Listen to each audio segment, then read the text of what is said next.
share all of you some of their memories of Evelyn, and I invite Eva Davis to come forward.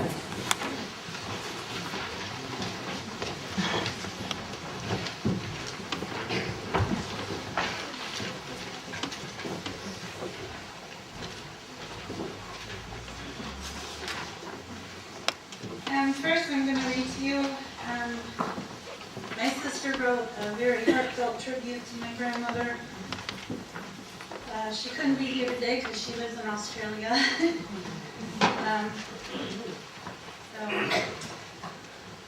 A tribute to the life and memory of Evelyn Marie Klein by Lisa Marie Cockrell.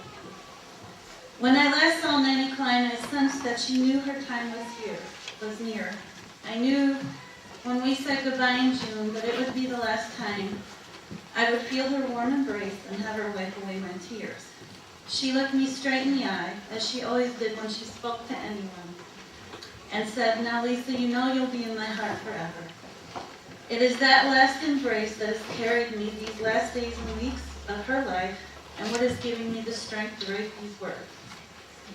Evelyn Marie Klein was not only the most wonderful grandmother in the world, she was a true friend to me, just as she was to anyone who knew and loved her.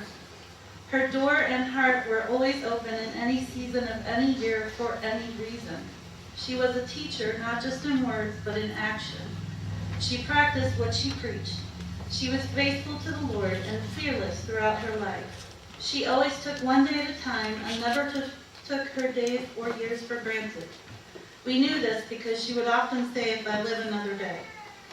As difficult as it was for her in the final weeks, I believe it gave us the opportunity to love and care for her just as she always did for us. As a mother and grandmother, she had enough love in her heart for all of us and had the ability to love us and accept us even when we weren't very lovable. She appreciated each one of us as individuals. She was selfless and generous in looking after us and provided us a place of refuge in our darkest hours. She inspired us to keep reaching for our dreams, to believe in the impossible, and to stand up and look adversity straight in the eye. She gave us a work ethic and a conscience. She taught us how to fight the good fight, to live one day at a time, to accept responsibility, to apologize, and to forgive. She ruled with a firm hand, but with a gentle heart. She must have been the inventor of time out. I can still recall how she made us sit in that rocking chair in the kitchen, threatening to get the yardstick from behind the refrigerator if we didn't behave. I don't think she ever used her hand on us. Her bark was always worse than her bite, and that was enough to keep us in line. As children, she kept us entertained. I recall the endless hours of card games around that kitchen table. She had a youthful exuberance even in her 80s and often expressed her excitement by shouting, "Oh goody," like a little kid. She spoiled us with her homemade cooking and cakes and pumpkin pie. Whenever we came inside after running through the woods, building forts, playing on the old blue swing set, ice skating at the ore hole, or climbing that big old pine tree that used to stand outside the front bedroom. She sang us to sleep when we needed a nap, and she yodeled while washing the dishes in that really, really hot water. She would gather the entire family together in the summertime for picnics in the backyard, and at night we would catch fireflies while she watched us from the front porch. Best of all was that party she held every Christmas Eve. It was always my favorite part of the year. She not only made a home for us, but made memories for us too. The mother-daughter banquets every year at the little church in Columbia, the occasional weekend camping trip to Seven Mountains were just a few of them. For Nan, her life was all about her family, providing for them and spending time with them. She found joy in life's simple pleasures. As adults, she never told us what to do or gave her opinion unless we asked for it. She allowed us to make mistakes and learn from them. Her faith gave her the strength to do that. If she did see us heading down a dangerous path, she only encouraged us to be careful. If and when we did fall from grace, she was always there to help us get us back on our feet and reminding us that she still loved us. She always spoke the truth even when it hurt, and when it did hurt, she would reassure us of her love. She put her hands firmly on our shoulders and looked us straight in the eye. She was the first to admit her shortcomings, but she did not let her imperfections compromise her self-confidence or self-respect.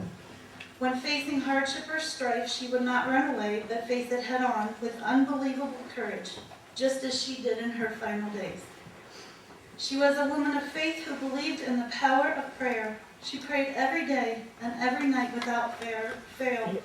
She was our little prayer warrior, praying for our family and each one of us. She could be stubborn, but I reckon that stubbornness is what allowed her to persevere through life. I imagine if she had been David in his battle against Goliath, she would have defeated Goliath with her words alone. And don't forget her CB handle was Snapper. She was down to earth and never pretended to be anything other than who she was. She had a way with words. And I will never forget the many expressions she used over the years. Son of a biscuit, honest to Pete, wit in the Sam Hill, and my personal favorite for crying in a bucket. To this day, I don't know who Pete was or what was in Sam Hill. She was trustworthy, loyal, and true to her word. She was a confidant. She understood our hurts, disappointments, and disillusions, and she knew how to comfort us. She may not have had a college education or university degree, but she was undoubtedly the smartest woman I have ever known. There are two words in Australia that would best describe this dear woman and treasured friend. The first is true blue, meaning a steadfast, loyal Australian who displays the Aussie ideals of a fair bill for all, mateship, having a go, and solving problems. The second is fair dinkum, which means virtually the same, honest, reliable, trustworthy, dinky die, someone who has embraced the Aussie attitudes to everything, especially mateship. One of the first lessons I learned when I moved to Australia is that one never says goodbye upon departure, but rather see you later. Evelyn Marie, my Nan, my true blue friend. See you later. And Nan and I used to write a little bit. I used to see her. She would come out with my mom once in a while when she came to visit me. And this was the last letter she wrote me. And I'm not going to read it all to you, but just one little line, because I think she would have wanted you to know. She wrote this to me on August 24th, 2010. And she said, Sunday was one of the best days of my life when my 5 children came together for the first time in 20 years and made my day. So I just want to encourage us that our children's children will never know a time when that's not true anymore. That they will always be together. That's what she would have wanted.